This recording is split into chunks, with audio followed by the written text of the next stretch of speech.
हमारा ये पहला लेक्चर है on radiation damage.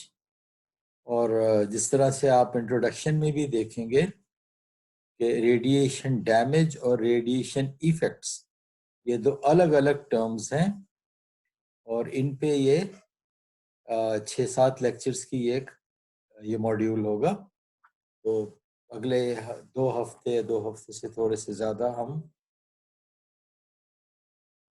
Radiation damage और रेडिएशन इफेक्ट्स को डिस्कस करेंगे। ये डैमेज जो है जो हम जिस पे हमने कंसंट्रेट करना है, this is the damage induced by energy particles having more than having energy of the order of mega electron volts. यहीं पे एक चीज क्लियर कर लें कि इस चीज को कहने की जरूरत क्या थी कि एनर्जी इतनी होगी। कोई फेयर गेस लगाने की कोशिश करें कि हम क्यों उसमें स्पेसिफिकली ये कह रहे हैं कि we are in the range of mega electron volts of incoming particles. वजह उसकी ये है कि जो क्रिस्टल लैटिस में एटम्स आपस में जुड़े हुए होते हैं, जो बाइंडिंग एनर्जी क्रिस्टल लैटिस में इलेक्ट्रॉन्स की एटम्स की होती है, वो of the order of electron volts होती है।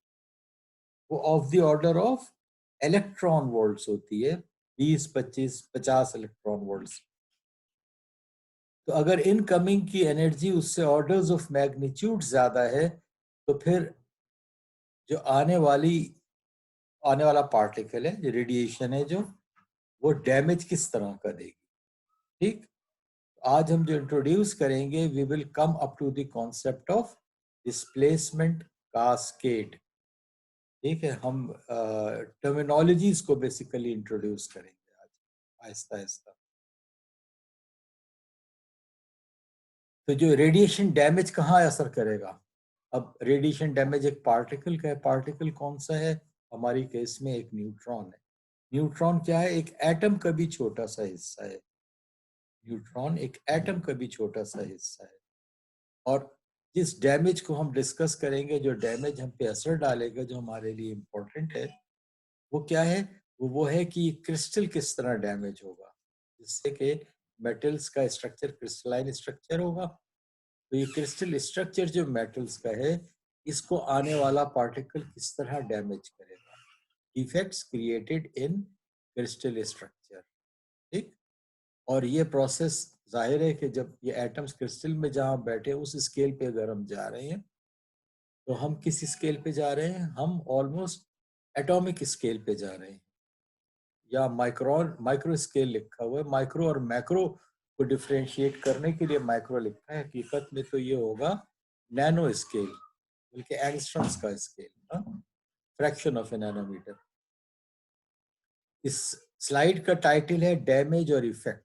डैमेज और एरो वन साइडेड है कि damage leads to the effect.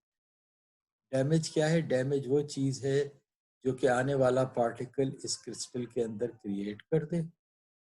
और इफेक्ट क्या है? इफेक्ट वो है जब ये जो चोट लगी है, डैमेज एक चोट लगी है, उसका जो दर्द है वो कितने अरसे तक रहता है, that is the effect. Permanent भी हो सकता है। तो in the scenario of nuclear reactor हम डिस्कस करेंगे। सिनेरियो ऑफ न्यूक्लियर रिएक्टर क्या है? Fission neutrons of uranium for example. ठीक, fission neutrons coming from the fission of uranium, for example. Microscopic defects due to radiation. Microscopic defects crystal के पढ़े होंगे हमने, याद है कुछ? क्रिस्टल के माइक्रोस्कोपिक डिफेक्ट्स क्या होते हैं? लाइन पॉइंट डिफेक्ट होते हैं, लाइन डिफेक्ट होते हैं, सरफेस डिफेक्ट होते हैं, वॉल्यूम डिफेक्ट। तो प्रॉबली अब हमने रेडिएशन के रेफरेंस से इन सब चीज़ों को अगले 2 से 3 लेक्चर्स के अंदर हमने रिकैप करना है कि रेडिएशन इनमें क्या असर डालेगा, इन्हीं डिफेक्ट्स। रेडिएशन इफेक्ट्स क्या होंगे? डैमेज तो हो गया ना माइक्रो स्केल पे। मैक्रो स्केल के ऊपर जो इसका इफेक्ट है वह क्या है? डिटीरिएशन इन प्रॉपर्टीज। वो जो प्रॉपर्टीज का स्केल हमारा था कि किस तरह हम बेहतर करें, वो क्या हो गया? वो अब उल्टा हो गया। It is going the other way around. इसका impact on macro scale of the damage created at micro scale. ठीक? So the damage results in macroscopic changes in physical, mechanical and chemical properties. ये probably है ये वाला module is radiation damage and radiation effects. Physical properties कौन सी होती हैं?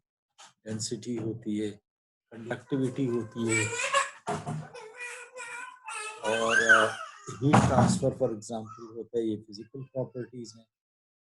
और mechanical properties हैं, बहुत अच्छी तरह वाकिफ हैं। ये जो उल्टी हुई हैं, जो रिवर्स में गई हैं, डक्टिलिटी है, स्ट्रेंथ है। केमिकल प्रॉपर्टीज हमारे लिए करोजन, स्ट्रेस करोजन इंपॉर्टेंट। तो ये सारी चीजें कवर अप होंगी इस मॉड्यूल के अंदर।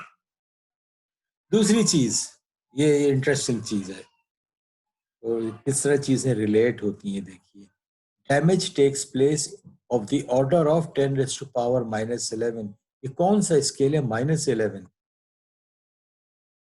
नैनो जो माइक्रो स्केल होता है वो -6 हो गया, -3 हो गया, ठीक है ना। मिली -6 हो गया, मैक्रो मिली -3 हो गया, मैक्रो -6 हो गया। Pico is of the order of -12, ठीक है। तो ये पीको स्केल की बात हो रही है, 10⁻⁻11, ऑलमोस्ट इंस्टेंटेनियसली, ठीक। This is the damage. जबकि जो टाइम, ये क्या है? While the effect takes time, effect जो है वो मिली सेकेंड्स की बात है। -3 इज मिली सेकेंड्स। और इसमें क्या होता है, जो कुछ यहाँ डैमेज हुए हैं, जो कुछ यहाँ पर रेडिएशन ने आकर, इतनी हाई एनर्जी है मेगा इलेक्ट्रॉन वोल्ट्स की, तो उसने बाइंडिंग एनर्जी के साथ खेला है एटम की। उसके बाद डिफेक्ट्स क्रिएट है। अब ये डिफेक्ट्स क्या कर रहे हैं? पनागाहें ढूंढ रहे हैं, अपने सिंक्स ढूंढ रहे हैं। कुछ क्या कर रहे हैं? कुछ जमा हो रहे हैं आपस में, एक दूसरे के साथ मिलके पार्टियां बना रही हैं। पार्टी बनाने का मतलब वैकेंसीज मिलके कैविटीज बना रही हैं। तो जो ये वाली चीज है, ये मिली में, और this takes even much longer. Time scale पे बात करें तो यह 10⁻⁻11 है, और ये क्या है? 10⁻⁻3। यहाँ से यहाँ तक कितने ऑर्डर्स ऑफ मैग्नीट्यूड है? कितने ऑर्डर्स ऑफ मैग्नीट्यूड है? 10⁻8 orders of magnitude. 10⁻8 orders of magnitude. थोड़ा सा इसको इमेजिन करें कि ये कितना बड़ा टाइम स्केल पे, कितना बड़ा डिफरेंस है टाइम स्केल के ऊपर। ये गैप कितना बड़ा है? 10⁻8 का गैप। ये वही गैप है जो दुनिया के बनने, इस अर्थ के बनने में और हम तक है, जिसको कहते हैं जियोलॉजिकल टाइम स्केल। 10⁻8 हमारी दुनिया की जिंदगी जो है of the order of billions of years है। Billion is -9। और बाय द वे, ये जो कॉन्सेप्ट था दुनिया की जिंदगी का, ये जियोलॉजिकल टाइम का, इसमें there is a contribution by Abu Ali Sina. उसने जो स्ट्रेटा है, अर्थ का स्ट्रेटा है, उसके मुतालिक ये कॉन्सेप्ट दिया था इन इस बुक ऑफ किताब शिफा, द बुक ऑफ हीलिंग। तो इस स्लाइड के नोट्स में प्रोबेबली उसका रेफरेंस भी मौजूद है। तो we are talking of 10 of a scale of 10⁻8। उसके गैप के साथ ये क्या इफेक्ट्स हो रहे हैं। जो टर्मिनोलॉजीज यहाँ पे इंट्रोड्यूस होंगी, कुछ नई टर्मिनोलॉजीज, अगरचे कि उनके पार्ट से आप वाकिफ हैं। Primary knock on atom, primary और सेकेंडरी, ये तो आपको क्लियर है। प्राइमरी वो जो पहले हो, सेकेंडरी हो जो बाद में हो। एटम भी आपको क्लियर है। नॉक ऑन, जिसको अपने मुकाम से हटा दिया गया हो, जिसको नॉकआउट कर दिया गया हो, जिसको आके टक्कर मारी और वो बिखर गया, वो अपनी जगह छोड़ गया। कौन सा वाला? प्राइमरी, जो सबसे पहला हिट हुआ है। और फिर क्या? फिर सेकेंडरी या higher order knock on atoms. पहला डैमेज, सबसे पहली मुलाकात इस एटम से हुई, that is the primary knock on atom. और फिर क्या हुआ? अब इनकमिंग की एनर्जी जो थी वो यहाँ से अब आगे शिफ्ट हो सेकेंडरी या higher order knock on atoms, ये वो टर्मिनोलॉजीज हैं जिस लेक्चर में इंट्रोड्यूस हों। वेकेंसी इंटरस्टिशियल पेयर, शायद आपने किसी अपने पुराने कोर्स में पढ़ा हो। फ्रैंकल डिफेक्ट्स, फ्रैंकल डिफेक्ट्स क्या होते हैं कि जहां एक वेकेंसी और एक इंटरस्टिशियल किसी किसी करीबी जगह पे करीब करीब मौजूद है। उसूलन तो करीब होंगे तो एक दूसरे में मर्ज हो जाना चाहिए, लेकिन आज हम प्रोबेबली आज तो नहीं, लेकिन नेक्स्ट लेक्चर में ये देखेंगे कि किस किस्म के अरेंजमेंट होते हैं जो इनको इनकी जगह और इनको इनकी जगह बांधे रखते हैं। ठीक, रिप्लेसमेंट कोलिजन्स, ये किसकी टर्मिनोलॉजीज हैं? वो टर्मिनोलॉजीज हैं जो आने वाला आने वाला पार्टिकल डैमेज क्रिएट कर रहा है, रिप्लेसमेंट कोलिजन्स। और अल्टीमेटली डिस्प्लेसमेंट कास्केड, जो कि इस लेक्चर का टाइटल था, डिस्प्लेसमेंट कास्केड। डिस्प्लेसमेंट कास्केड वो चीज है जिसके अंदर ये सारे काम हो रहे हैं, ये सारे डैमेजेस क्रिएट हो रहे हैं इसके अंदर। प्राइमरी नॉक ऑन एटम से शुरू करते हैं।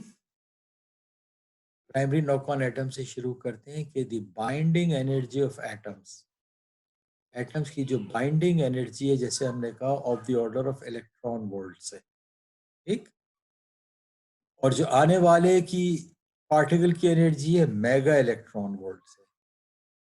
तो क्या है, ये बाइंडिंग एनर्जी जो है वो इममटीरियल है। ये छोटा सा आने वाला न्यूट्रॉन है, ये बड़े बड़े एटम बैठे हुए हैं। ये न्यूट्रॉन जो है वो क्या है, वो इसके न्यूक्लियस का एक पार्ट है। और जब डैमेज की हम बात कर रहे हैं न्यूक्लियर रिएक्टर के रेफरेंस से, तो हम कौन से एटम्स की बात कर रहे हैं? हम कर रहे हैं फॉर एग्जांपल यूरेनियम एटम के डैमेज में, जिरकोनियम के अंदर क्या डैमेज है, आयरन में क्या डैमेज है, निकल में क्या डैमेज है। ये बड़े बड़े एटम है जिसके अंदर दर्जनों अंदर ऐसे पार्टिकल्स बैठे हुए, इससे भी ज्यादा। ये छोटा सा पार्टिकल है लेकिन एनर्जी ह्यूज है।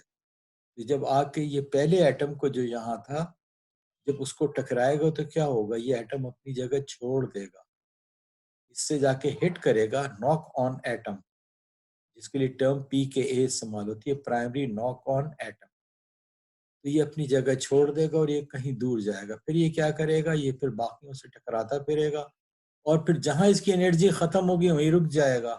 तो एनर्जी कहाँ खत्म होगी? रैंडम किसी जगह होगी।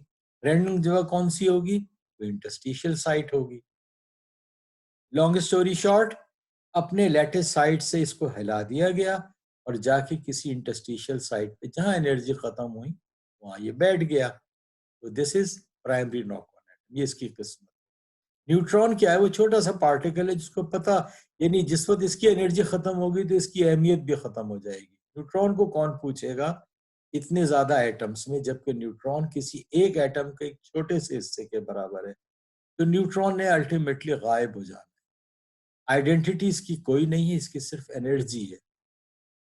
तो बाइंडिंग एनर्जी ऑफ एटम्स ये इतनी है, बहुत थोड़ी सी इलेक्ट्रॉन वोल्ट्स में, with respect to the energy of incoming neutron, this is small, binding energy is small, और जो incoming की energy is sufficient to knock atoms off from its position, और जो पहले से टकराएगा that is the primary knock on atom।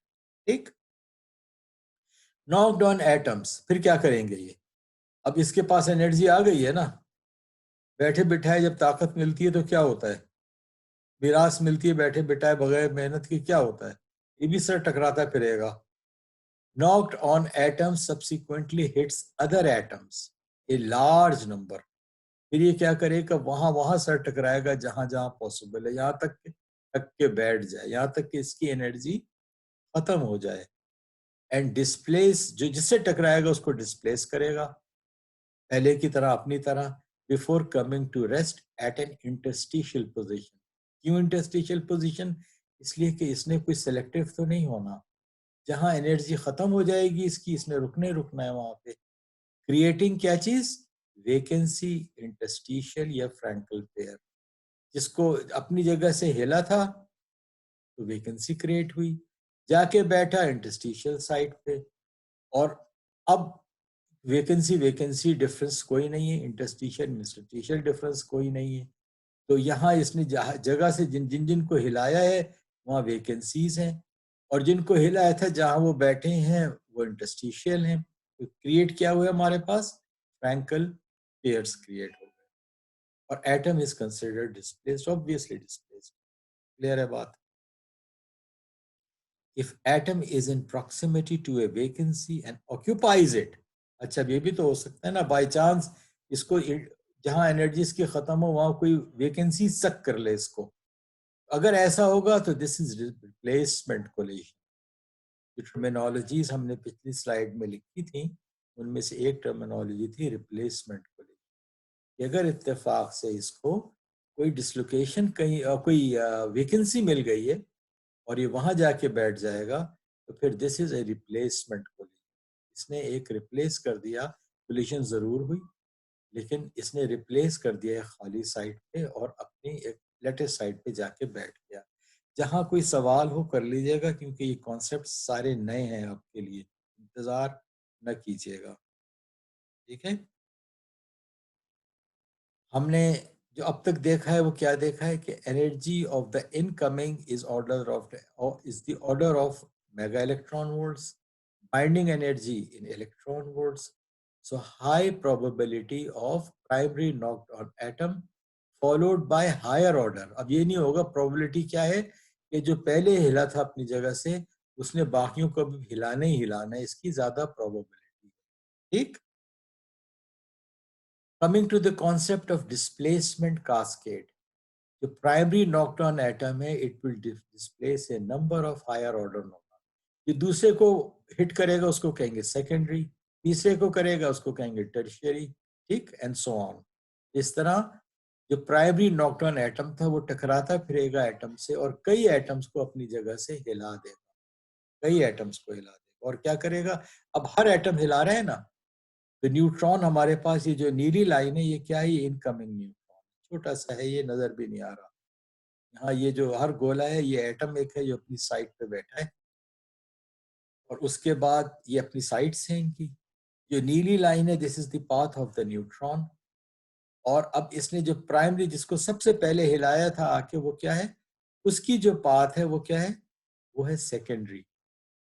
ये यहाँ से गुजर क्यों गया, इसलिए कि इतना छोटा था न्यूट्रॉन के इंटर एटॉमिक स्पेसिंग से गुजर के किसी एक जगह जाके इसने हेड ऑन कोलिजन ले लिया किसी एटम के साथ। रास्तों को भी उसने कुछ ना कुछ डिस्प्लेस थोड़ा बहुत जरूर किया होगा जिनके करीब से गुजरा होगा, लेकिन जब हिट किया है तो उसने अगलों को हिट किया, फिर क्या हुआ, एक इलाका ऐसा क्रिएट हो गया जहां पर क्या है, वेकेंसीज। ये सारे एटम यहाँ से अपनी एक इलाके से हिट आउट हो गए, सेकेंडरी टर्शियरी क्वार्टरनरी हिटिंग होती रही इनमें आपस में, ठीक है ना, जैसे कैरम बोर्ड की गोटे हैं आपस में हिट करती हैं रैंडमली।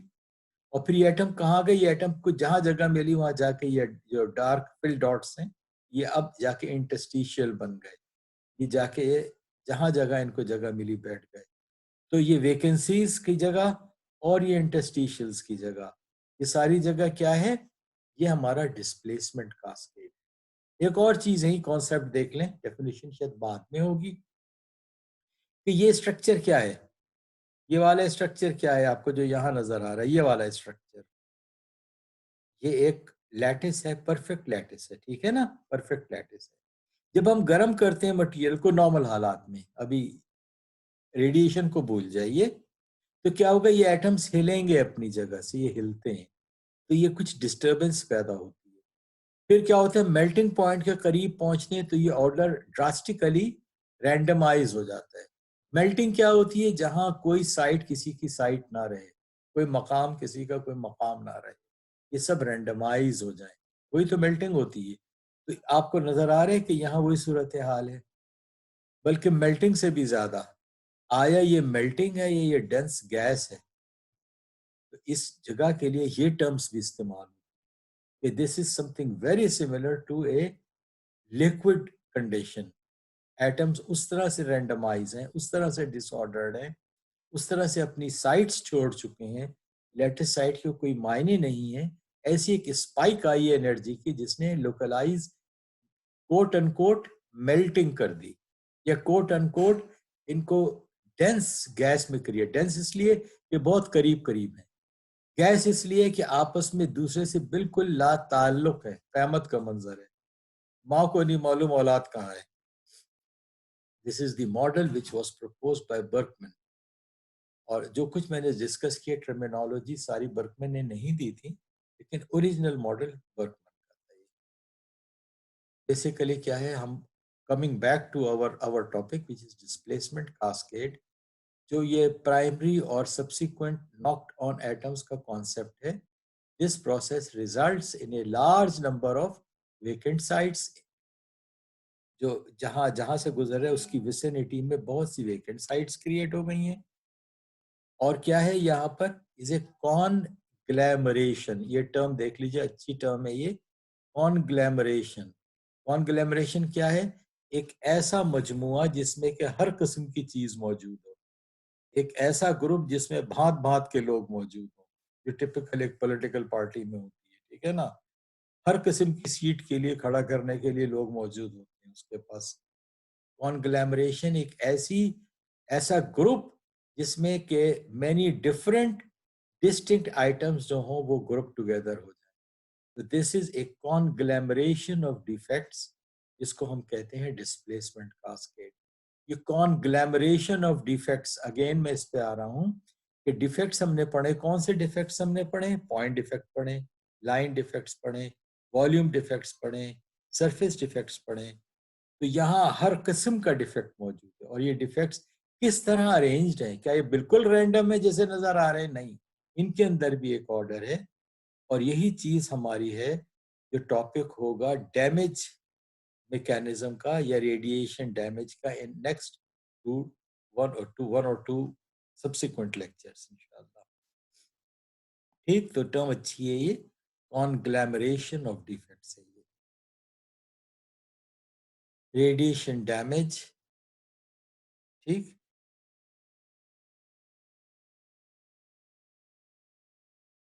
ये क्या है, एक सिमुलेशन है, ये एक सिमुलेटेड स्टडी है।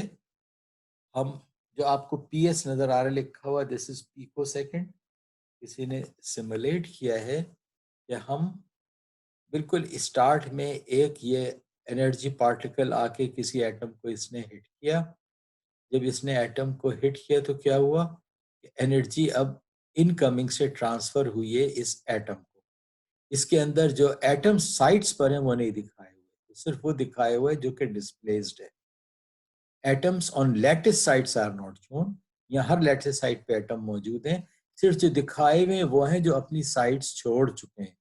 ठीक है, तो बिल्कुल स्टार्ट में ये टकराया, विच इज पिको सेकेंड्स पे भी -3 का ऑर्डर है। उसके बाद development over an order of magnitude, ये 1000 था, ये 100 है। तो क्या हुआ है कि अब इससे टकराया, जो प्राइमरी नॉकडाउन था वो अगले किसी से टकराया। यहाँ पर क्या है, यहाँ पर जो स्क्वायर्स हैं ये वैकेंसीज हैं, और जो ये मरून सर्कल्स हैं ये क्या है, ये वो डिस्प्लेस्ड एटम्स हैं। तो अनदर 3 टाइम्स टाइम आगे बढ़ा है, तो क्या हुआ है, ये मरून एटम डिस्प्लेस एटम भी बढ़ गए, और उसी हिसाब से वेकेंट साइट्स भी बढ़ गई। ये चीजें पिको सेकंड्स के फ्रैक्शन में आगे बढ़ रही हैं।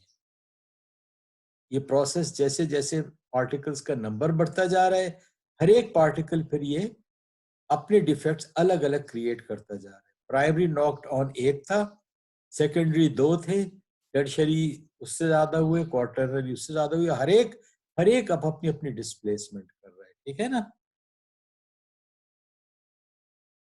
ये 400th of a pico second, 600th of a pico second, cascade बढ़ता जा रहा है।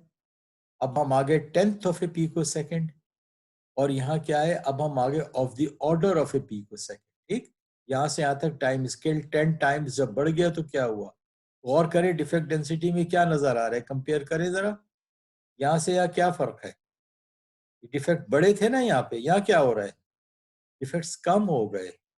वो जो वैकेंसीज और इंटरस्टिशियल क्रिएट हुए थे उन्होंने क्या किया है, एक दूसरे को खा लिया। और अब आपको ये जो पैरेलल लाइन है, ये लेटेस्ट पैरामीटर ही आफ्टर 1 आवर, 1 घंटे बाद क्या सूरत है, ये पिको सेकंड है कि अब मेरे पास जो कुछ भी डिफेक्ट्स जहां थे, जो एटॉमिक साइड से हट के थे, जो डिस्प्लेस्ड एटम थे, वो यहाँ पर जमा हो गए। ये क्या है? ये एक सिमुलेशन।